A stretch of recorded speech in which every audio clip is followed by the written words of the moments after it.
उत्तराखंड में पहली बार बन रही योग नीति पर मंथन शुरू हो गया है। नीति के तहत योग केंद्रों के अनिवार्य रजिस्ट्रेशन के तहत प्रोत्साहन के भी प्रावधान किए जाएंगे। आखिर कैसे होगा योग नीति का स्वरूप, इसी पर देखिए एक रिपोर्ट। उत्तराखंड राज्य में दिसंबर माह में आयोजित होने जा रहे अंतर्राष्ट्रीय आयुर्वेद सम्मेलन की तैयारियां जोरों शोरों से की जा रही है। ऐसे में संभावना जताई जा रही है कि इस सम्मेलन से पहले राज्य की पहली योग पॉलिसी लागू हो सकती है। दरअसल साल 2023 से ही आयुष विभाग प्रदेश के लिए योग नीति तैयार करने पर काम कर रहा है। हालांकि आयुष विभाग ने योग नीति का मसौदा तैयार कर शासन को अध्ययन के लिए भी भेज दिया। मुख्य रूप से इस योग पॉलिसी में प्रदेश की योग संबंधित विधाओं को बढ़ाने पर विशेष जोर दिया गया है। ऐसे में योग पॉलिसी को जल्द से जल्द धरातल पर उतारने के लिए सभी संभव प्रयास किए जा रहे हैं। इस योग नीति में कई खास प्रावधान किए गए हैं। गौरतलब है कि उत्तराखंड के ऋषिकेश को योग की जननी माना जाता है। इसके साथ ही योग नगरी ऋषिकेश को विश्व की योग राजधानी का दर्जा दिया गया है। ऐसे में जहां एक और उत्तराखंड सरकार प्रदेश को आयुष हब के रूप में विकसित करना चाहती है, तो वहीं सरकार योग पॉलिसी भी तैयार कर रही है ताकि योग के जरिए न सिर्फ लोगों को रोजगार उपलब्ध कराया जा सके, बल्कि योग केंद्रों को भी प्रदेश में बढ़ावा दिया जा सके। ऐसे में आयुष विभाग ने योग पॉलिसी तैयार की है, जिसका शासन स्तर पर प्रशिक्षण चल रहा है। ऐसे में शासन स्तर से सहमति मिलने और वित्त विभाग की मंजूरी के बाद योग पॉलिसी को लागू कर दिया जाएगा।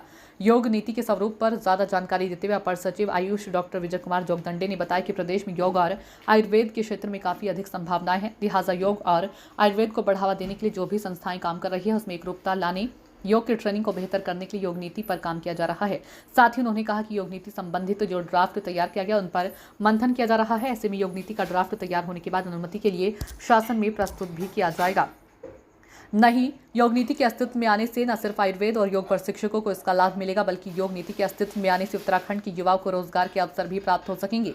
ऐसे में उम्मीद की जा रही है कि शासकीय प्रक्रिया के बाद ही जल्द ही योग नीति अस्तित्व में आ जाएगी।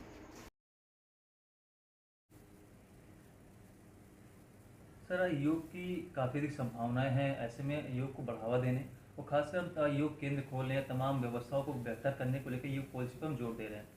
आखिर हम क्या हमारे मोटिव है योग पॉलिसी बनाने के लिए, उसमें क्या कुछ प्रावधान हम कर रहे हैं? राज्य में योग और आयुर्वेद को लेकर काफ़ी संभावनाएं परिलक्षित हो रही हैं और योग और आयुर्वेद को बढ़ावा देने के लिए उसके जो भी संस्थान कार्य करते हैं उसमें एक रूपता लाने के लिए और क्वालिटी संस्थानों के माध्यम से योग आधारित जो भी प्रशिक्षण है और जो अभ्यास है उसको और सुदृढ़ बनाने के लिए राज्य में योग नीति के ऊपर कार्य किया जा रहा है। अभी ड्राफ्ट के जो बिंदु होते हैं उन पर चर्चा की जा रही है और मैकेंजी संस्था के साथ भी इस संबंध में उनकी मदद सहयोग लिया जा रहा है।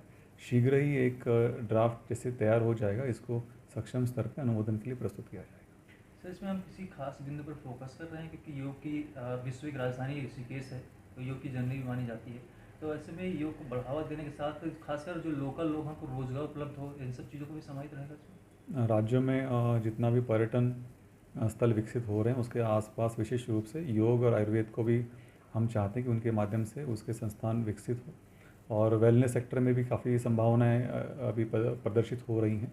इसी को दृष्टिगत रखते हुए योग के जो भी मानक होते हैं उनको सुदृढ़ बनाने के उद्देश्य से जो शिक्षण संस्थान उसमें स्थापित होंगे उसमें एक रूपता लाने के लिए और सामान्य जन को रोजगार की दृष्टि से योग का प्रयोग करने के लिए हम प्रोत्साहित करने का उसमें एक प्रमुख उद्देश्य शामिल होगा।